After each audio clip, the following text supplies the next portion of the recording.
الحمد لله الذي أنعم على المسلمين بنعمة الإسلام أحمده سبحانه يدعو إلى دار السلام أشهد أن لا إله إلا الله وحده لا شريك له ذو الجلال والإكرام وأشهد أن سيدنا ونبينا محمدا عبده ورسوله اللهم صل وسلم وبارك على سيدنا محمد وعلى آله وأصحابه أجمعين أما بعد. Bapak Ibu hadirin hadirat kaum muslimin kaum muslimat jamaah salat pada subuh yang dimuliakan Allah, yang dirahmati oleh Allah, yang saya hormati, bersyukur kita kepada Allah Subhanahu wa taala atas berbagai macam nikmat-nikmat yang Allah berikan yang tiada terhitung, tiada terhingga. Kita ucapkan dengan kalimat tahmid alhamdulillahirabbil alamin. Kemudian salawat dan salam kepada Nabi kita Muhammad sallallahu alaihi wasallam. Allahumma shalli wa sallim wa barik ala sayyidina Muhammad wa ala alihi washabbihi ajma'in. Mudah-mudahan kelak nanti yaumil qiyamah kita semua mendapatkan syafaatnya. Pada ibu yang saya hormati, subuh ini kita kembali membaca buku kitab Hidayatus Salikin fi Sulukil Maslikil Muttaqin, faslun fi adabil imamati wal qudwati. Ini suatu pasal pada menyatakan adab-adab imam dan makmum yang sudah biasa kita kerjakan, biasa sudah kita gawi. Kita hendak mengulang-ulang tentang adab menjadi imam dan menjadi makmum. Kalau jadi makmum tidaklah begitu sulit. Kenapa? Tinggal mengikut saja. Kalau sholat sendirian itu lebih kepada hati-hati. Nah, suatu ketika Nabi keluar dari masjid, ada seseorang masuk ke masjid, sholat dia sendirian. Dilihat oleh Nabi, dia sholat sendirian. Itu ditegur oleh Nabi, irji'i ila sholatikum fa innaka lam tusalli. Ulangi sholatmu, kata Rasulullah, kau tidak sholat macam itu tuh. Sholatlah laki-laki tersebut. Selesai sholat, maka kata Rasulullah, irji'i ila sholatikum fa innaka lam tusalli. Ulangi lagi, kata Rasulullah, sesungguhnya engkau macam itu tidak sholat. Sholat lagi laki-laki tersebut. Apa salat Nabi tegur lagi, irji ila salatikum fa innaka lam tusalli. Ulangi, kata Rasulullah, kau belum salat. Berapa lamanya laki-laki itu salat? Dalam sejarah saya tahu 60 tahun salat. Tak ada terima oleh Allah satu pun salat. Lalu dia bertanya dengan Rasulullah, di mana salahku ya Rasulullah? Kata Nabi, hatta mutma'inna raki'an, hingga kau sempurnakan rukuk. Yutimmu rukuk wala yutimmu sujud. Dia sempurna rukuk tapi tak sempurna sujud. Yutimmu sujud wala yutimmu rukuk. Ada sempurna sujudnya tapi rukuknya pula tak sempurna. Itu bayangkan, lamanya salat 60 tahun tidak diterima sholat. Ngeri juga. Para yang hormati, berapa banyaknya adab bagi imam dan makmum itu 25 macam. Ini banyak adabnya. Yang jadi imam, jadi makmum 25 perkara. Satu, kata pertama, segiannya bagi imam itu bahwa meringankan akan sembahyangnya itu, yakni jangan dilambatkan akan perbuatan sembahyang itu. Kata Anas radhiyallahu an, Anas ini biasanya Anas bin Malik. Anas bin Malik ini adalah yang pernah menjadi pembantu di rumah Rasulullah kurang lebih 10 tahun lamanya semenjak Nabi ada di Madinah. Ada orang tua, ada orang lemah, ada juga orang yang punya keperluan, orang berhajat. Dan jika engkau sholat sendirikan, falyusil kaifa syaa, fayusalli kaifa syaa, maka sholatlah semaumu. Kalau kita sholat sendiri, mau baca surah Al-Baqarah, ya terserah, karena kita sendiri. Tapi kalau kita menjadi imam, ringankan sholat itu. Sesuailah berapa ringannya, berapa ayat yang mau dibaca oleh imam, ya tak pula dihitung kan, paling tidak 1 ayat, itu paling tidak. Setelah Al-Fatihah baca 1 ayat, misalnya mau rukuk Yasin, misalnya Allahu Akbar 1 ayat paling sedikit. Tapi keterlaluan pula kan. Yang jelas sesuai kemampuan kira-kira jamaah itu bagaimana. Itu yang pertama, sugiannya meringankan. Yang kedua, bahwa jangan imam takbiratul ihram melainkan setelah selesai daripada iqamah dan selesai daripada meratakan shaf. Imam kita bila mau sholat,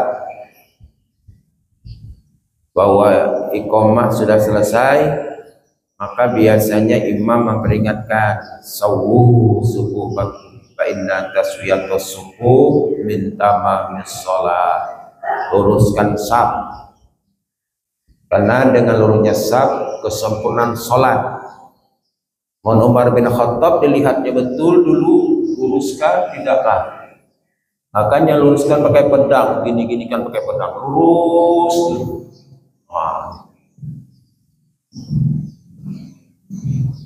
Karena dengan lurusnya saf kesempurnaan daripada sholat.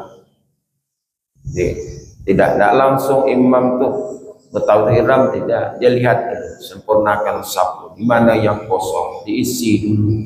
Nah, tuh kalau yang tadi jadi imam ya. Yang ketiga, bahwa menyaringkan imam itu akan suaranya pada ketika takbir supaya didengar oleh makmum. Jadi imam itu walaupun sholatnya sholat zuhur maupun asar, ketika takbir itu dinyaringkan dan pula tidak bersuara. Yang keempat, bahwa jangan menyaringkan oleh makmum akan suaranya, melainkan sekira-kira didengar oleh sendiri saja. Jadi kalau makmum itu sama pula dengan imam, ributnya sembahyang, Allahu Akbar, semuanya di belakang makmum juga sama dengan imam, ini ribut sembahyang, tidak ada masuk adab namanya. Bahwa jangan menyaringkan oleh makmum makan suaranya, melainkan sekira-kira didengar oleh sendirinya. Itu yang keempat. Yang kelima, sugiannya bagi imam berniat akan jadi imamnya supaya dapat fadilah berjamaah. Maka jikalau tiada diniatkan akan demikian itu, maka sah sembahyangnya dan sah sembahyang makmum. tetapi tidak dapat baginya pahala berjamaah, dan pahala berjamaah itu bagi makmum saja. Yang jadi imam niatnya tidak jadi imam, sementara makmum di belakang dia jadi makmum.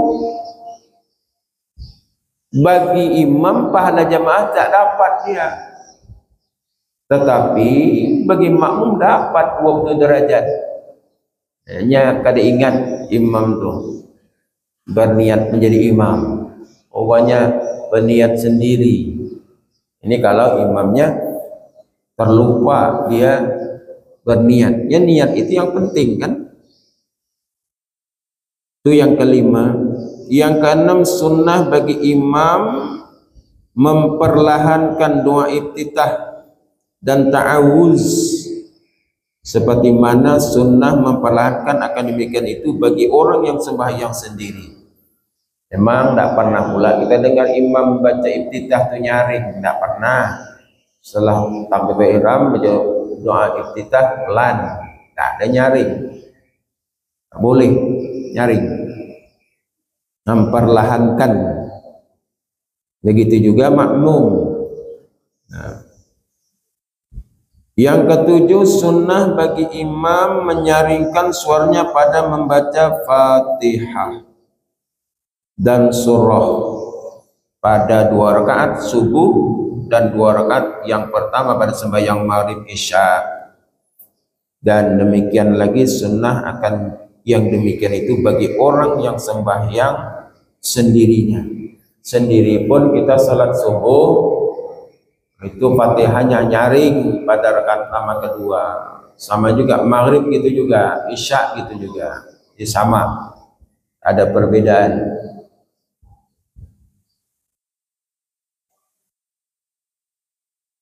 Yang kedelapan, sunnah bagi imam dan makmum dan orang yang sembahyang sendirinya menyaringkan mereka itu akan amin pada sembahyang yang nyaring.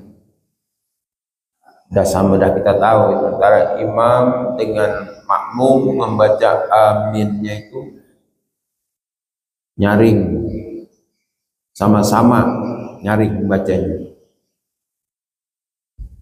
Kesembilan, sunnah disertakan amin makmum dengan aminnya imamnya, jangan terdahulu dan jangan terkemudian.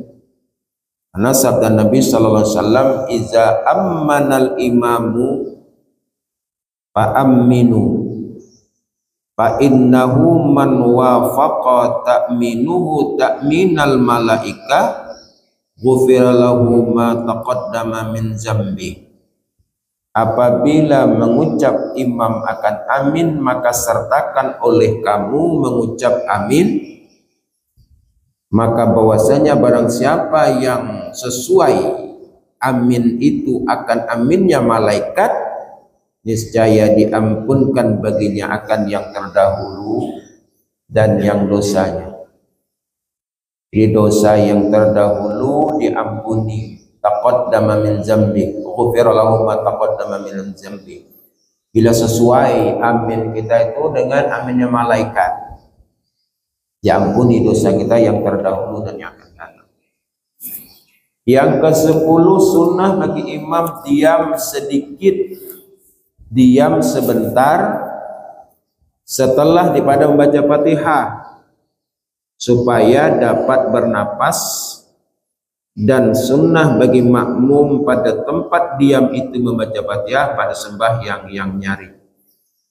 Jadi setelah sunnah bagi imam diam sedikit, waladdallin,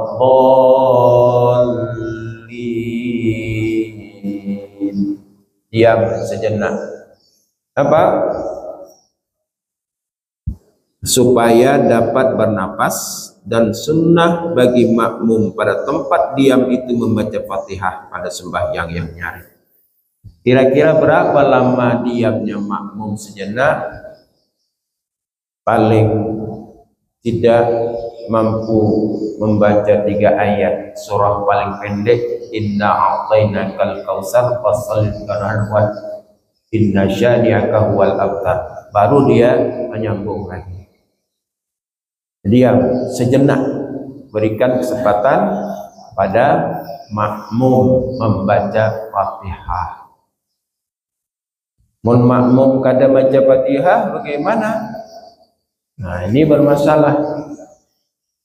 Anu Imam Syafi'i bermasalah.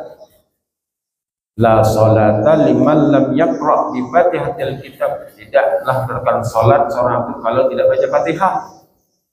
Lain kalau imam yang lain. Misalnya Imam Abu Hanifah tak baca Fatihah, tak apa-apa. Kenapa? Karena Fatihahnya makmum ditanggung oleh imam. Imam Abu Hanifah al-imamu jannah. Wa imam itu adalah penanggung jawab. Imam Malik lain lagi. Ketika Malik asal dengar aja imam itu baca Fatihah, kita dengar dia sedang ikut. Nah, kita tidak membicarakan tentang imam mazhab lain karena kita pada umumnya Syafi'i, kita tetap membaca Fatihah.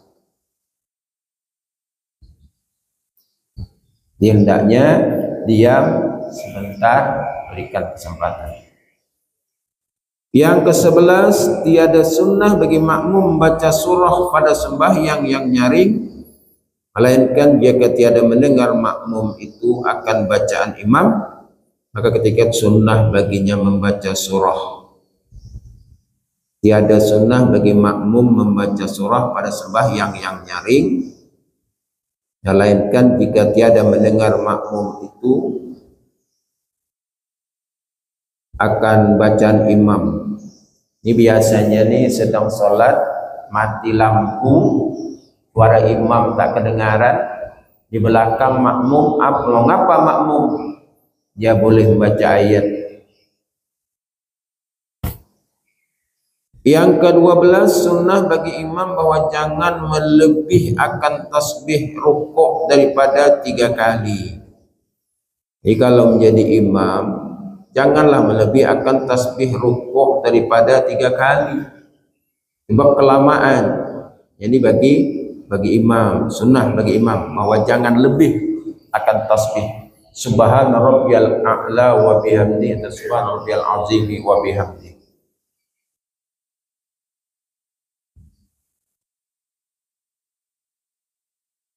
Yang ke-13,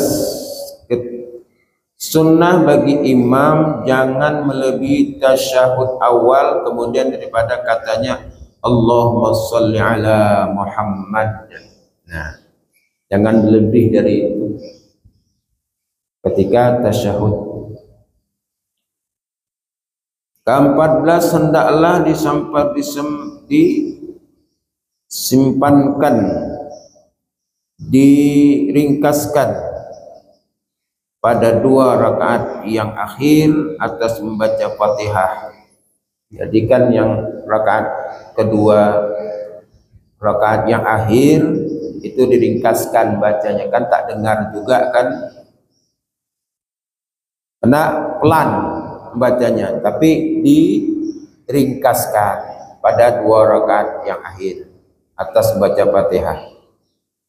Hanya kadang pada rakaat yang sudah tak dengar lagi dia baca Fatihah agak pelan, maka biasanya cepat tuh, tidak lagi lambat. Tapi kalau pada rakaat yang nyaring, boleh berapa macam baca Fatihah, boleh baca tartil, boleh membaca at-tadwir, boleh membaca al-hadar, boleh. Yang tak boleh tafrid sudah tahu lagi tajwidnya, udah macam kumbang aja bacanya. Jadi kalau imam membaca lama tartil, silakan Bismillahirrahmanirrahim, tartil. Ada lagi yang setengah, namanya at-tadwir, Bismillahirrahmanirrahim. Cepat lagi boleh, alat Bismillahirrahmanirrahim, Alhamdulillahirabbil alamin. Itu dibacanya hadar. Tapi kalau Bismillahirrahmanirrahim, itu tidak boleh lagi tafrid namanya. Nah, dari mana yang kebiasaan, ya kan? Penting tahu tajwidnya. bahwa jangan yang ke-14 hendaklah diringkaskan tadi pada Fatihah yang akhir. Ke-15 bahwa jangan melanjutkan imam akan sembahyangnya jika tiada ridho makmum atas yang demikian itu. Jadi perlu juga sebenarnya imam itu mendapat ridho dari makmum. Jangan sampai imam itu imam yang dibenci makmum. Nah, kan gitu. Ngeri, Pak. Salah satun la tartabi'u salatuhum fawqa ru'usihim sibran. Rajulun amma qauman wa huwa lahu karihun wa hum lahu karihun wa imra'atun batat wa zawjuha 'alaiha sahitun wa khawani mutasariman. Salah satun la tartim salatuhum, 3 macam salat tidak diangkat salat mereka, fawqa ru'usihim, di atas kepala mereka, sibron, walaupun sejengkal. Siapa dia? Rajulun amma qauman wa hum lahu karihun, laki-laki jadi imam sementara pengikutnya benci kepadanya. Nah, ini kalau kita jadi imam, kira-kira makmum itu senang nggak dengan kita jadi imam? Kalau dia benci, itu tak diangkat sholat. Nah, bencinya kenapa? Imam yang dibenci, apa masalahnya? Imam fasik.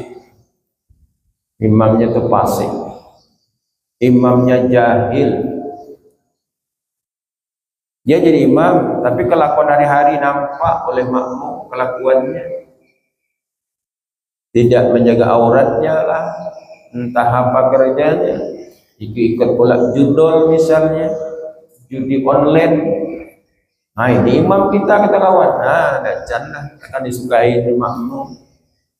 Baca pula jahil pula, imamnya agak jahil. Aku tidak suka dengan imam itu ngapa? Baca ayat panjang, nah, itu tak termasuk. Itu tak masuk itu. Jadi yang ke-15 bahwa jangan melanjutkan imam akan sembahyang jika tiada ridho makmum atas yang demikian. Pampih lagi. Yang ke-16 sunnah bagi imam bahwa jangan melebihi ia pada doa yang di dalam tasyahud akhir atas kurang-kurang daripada tasyahud dan salawat atas Nabi sallallahu alaihi wasallam. Yang ke-17 sunnah bahwa diniatkan imam pada ketika memberi salam kan salam atas segala makmum. Sunnah bahwa diniatkan imam pada ketika memberi salam akan salam atas segala makmum. Jadi imam itu bilanya bersalam kanan kiri itu ada niatnya. Apa niatnya? Untuk memberi salam kepada makmum. Tapi di situ makmum tak boleh menjawab. Assalamualaikum warahmatullahi wabarakatuh. Waalaikumsalam, kata makmum, batal kita. Nah, itulah salam yang tak boleh dijawab. Kan? Jadi salam itu macam-macam. Salam yang tak perlu kita dengar jawabannya, ada juga salam lewat kuburan. Kita salam tak perlu kita dengar jawabannya. Menjawabnya nanti kita lari. Salam yang tak boleh kita jawab ya salam imam. Selainnya tuh ya salam kita jawab. Bagaimana umpamanya ada makmum tuh mendahului, didahulinya, ditekongnya imam. Tidak boleh. Innama ju'ilal imamu liyutamma bihi fa iza kabbara fakabbiru. Sesungguhnya imam itu dijadikan liyutamma bihi, untuk diikuti dia. Fa iza kabbara fakabbiru. Bila imam takbir kita takbir. Ada orang yang berlambat-lambat, sudah imam bangkit dari sujud, Allahu Akbar, dan baca tahiyat, dan imamnya masih aja sujud. Kau ikut imam atau gimana? Lama betul dia. hampir salam pula lagi imam, baru dia bangkit. Padahal innama ju'ilal imamu liyutamma bi fa iza kabbara fakabbiru. Bila dia sudah Allah Akbar, kita ikut Allahu Akbar. Ini berlambat. Nah, tak boleh juga. Kata Nabi, ayuhan nas, ini imamakum, wahai manusia, aku ini kan imam kalian. Fala tasbikuni biruku'in, jangan kau mendahului rukuk. Wala bisujud, jangan juga mendahului sujud. Wala bil qiyam, jangan juga berdiri. Wala bil insyarab, jangan mendahului salam. Ada orang kadang-kadang mendahului dari imam. Lalu imam itu bangkit, dia bangkit dah duluan. La yakhsha ahadukum iza rafa'a ra'sahu qabla al-imam ay yaj'alallahu ra'sahu ra'sa himar aw yaj'alallahu suratahu suratal himar. Tidakkah kau takut? Tidakkah takut seseorang antara kamu iza rafa'a ra'sahu, apabila ia mengangkat kepalanya qabla al-imam, sebelum imam, ay yaj'alallahu ra'sahu ra'sa himar, Allah akan jadikan kepalanya diganti dengan kepala himar di akhirat. Au yaj'alallahu suratahu suratal himar, atau Allah jadikan bentuknya bentuk kepala himar. Jadi kalau di akhirat nanti ini kok manusia kepalanya berganti, bukan kepala manusia, ganti kepala binatang, berarti dia selama hidup di dunia jika sholat selalu memotong imam dong, mendahului mengangkat kepala. Jadi mestinya gimana? Mestinya ya bila bergerak imam bergerak, tidak bergerak imam ya tidak usah kita bergerak, jangan mendahului. Kita lanjutkan yang ke-18, meniatkan segala makmum pada ketika memberi salam itu akan menjawab salam imamnya itu. Jadi kalau kita juga meniatkan segala makmum pada ketika memberi salam itu akan menjawab salam imamnya, begitu. Jadi kita ingat salam kita tadi juga diisyaratkan, diniatkan menjawab salam imam itu. Tapi kan waalaikumsalam kan dikatakan. Assalamualaikum warahmatullahi wabarakatuh. Kita juga assalamualaikum warahmatullahi juga kan ke kanan. Tapi ada niat di hati tadi menjawab salam imam itu. Gitu dalam kitab ini. Ke-19, sunnah bagi imam itu berhenti sedikit pada tempat sembahyang setelah daripada salam itu. Ya, berhenti sebentar. Sunnah bagi imam itu berhenti sebentar pada tempat sembahyang setelah daripada salam. Berhenti dia sebentar, lalu melanjutkan apa namanya, zikir-zikirnya. Astaghfirullahaladzim, astaghfirullahaladzim, astaghfirullahaladzim alladzi la ilaha illa huwal hayyul qayyum wa atubu ilaihi min jami'il ma'asi waz dzunub, kata imam kita tadi. Kalau dalam buku yang lain kita temui setelah astaghfirullahaladzim, astaghfirullahaladzim, langsung la ilaha illallah la syarika lahu wal hamdu yuhyi wa yumiitu wa ala kulli syai'in qadir.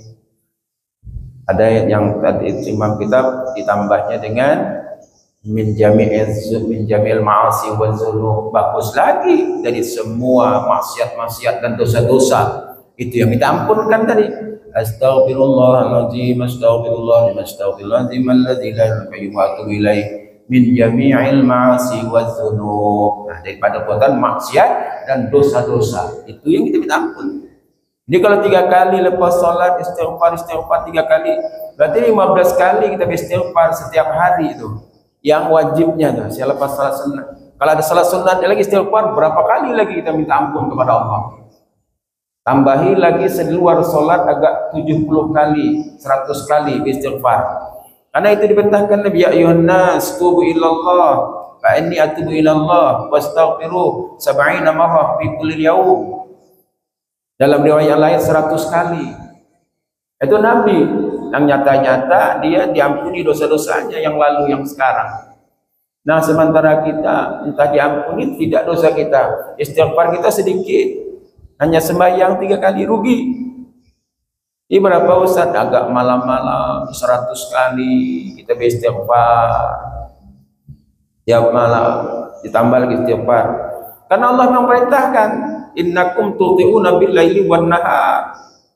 Sungguhnya kamu itu berbuat salah siang dan malam. Aghfiruni, aku ampuni, kata Allah. Astaghfiru, aku minta ampun, gitu kan? Innakum tuti'una bil-laili wan nahar.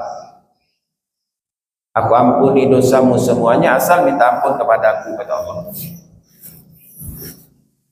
Kita lanjutkan yang ke-20, sunnah bagi imam ketika berhenti itu bahwa menjadikan dia akan kanannya itu kepada makmum dan kirinya itu kepada mihrab. Nah, sesuai kan? Bila sudah selesai tadi salat, lalu imam menghadap kanannya ke makmum, kirinya ke mihrab. Mana mihrab? Jelas dia mihrab.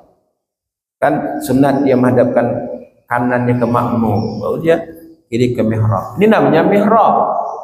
Mihrab itu apa? Asal kata harbun. Harbun itu perang. Mihrab itu tempat perang. Bila sudah berdiri jadi imam sini berarti dia perang. Perang siapa? Berperang melawan syaitan. Jangan sampai dia linglung.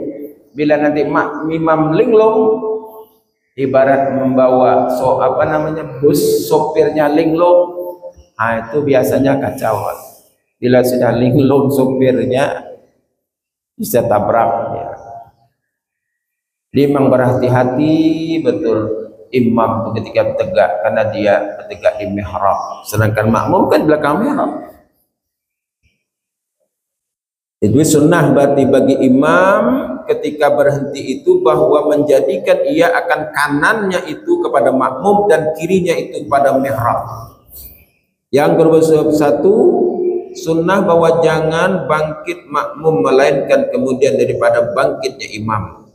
Dan sunnah bagi imam dan makmum itu bahwa bangkit itu pada pihak hajatnya, sama ada pada pihak kanan ataupun pihak kiri.